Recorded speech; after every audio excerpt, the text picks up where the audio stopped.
Hi everyone.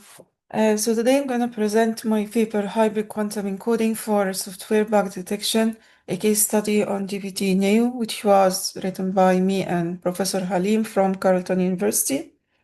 Software systems, especially large language models, they are complex and increasingly critical. Debugging them manually is slow, error-prone, and sometimes misses subtle semantic errors.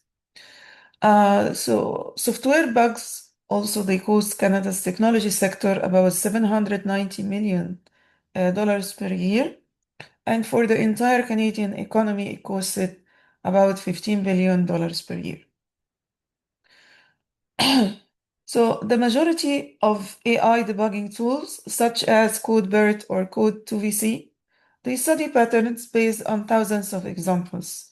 They are pretty good at finding the typical bugs that they have seen before. However, they struggle with unusual bugs they have not encountered during the training phase, and uh, also due to the inherent nature of large language models, they suffer from untraceability and interpretability.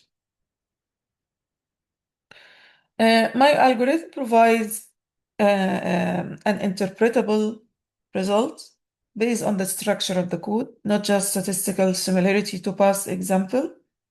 And this means that we can detect bugs it has never encountered or seen before.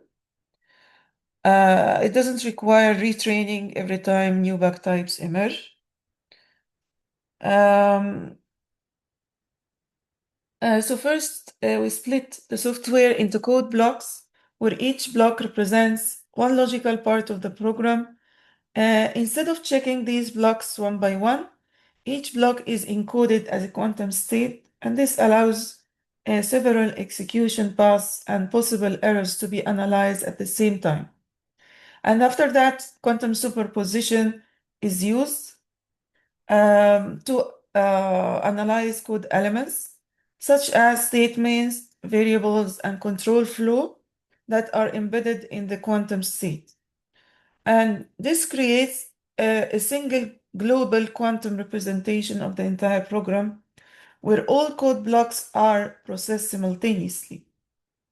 Afterwards, the algorithm will apply quantum convolution layers that use quantum gates and entanglement to extract important features within the blocks, within individual blocks, and across different paths of the code. This entanglement will allow the model to find long range dependencies, such as shared variables, such as naming conflicts or inconsistent logic between code sections. And after that, the system estimates the probability of error.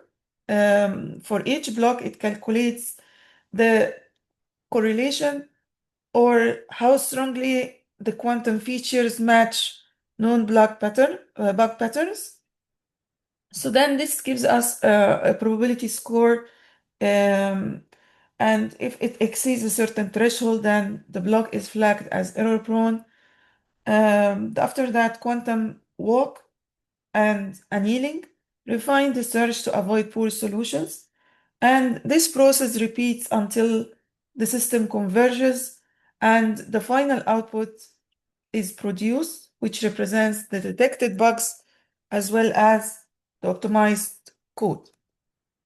This video here shows the experimental results obtained using the proposed hybrid quantum algorithm.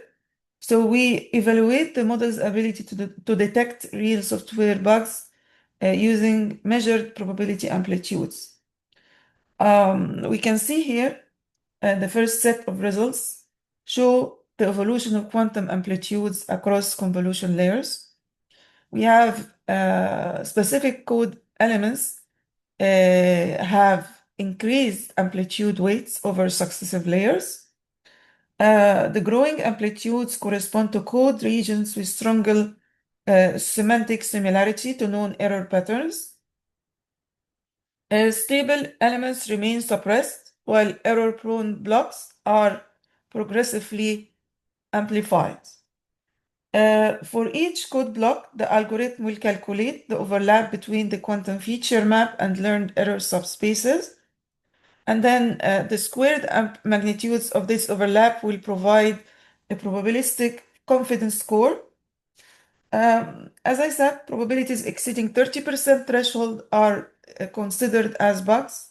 Lower values are considered noise or suppressed as noise. The first case in our study is a naming collision between two dropout operations. And this is synthetically valid, but the reuse of the same variable names in different semantic contexts is considered a bug.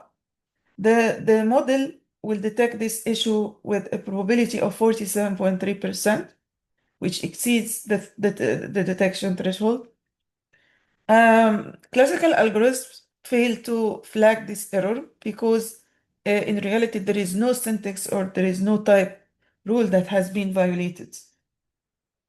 The second example is about an unvalidated division operation where a runtime parameter is used without safety checks.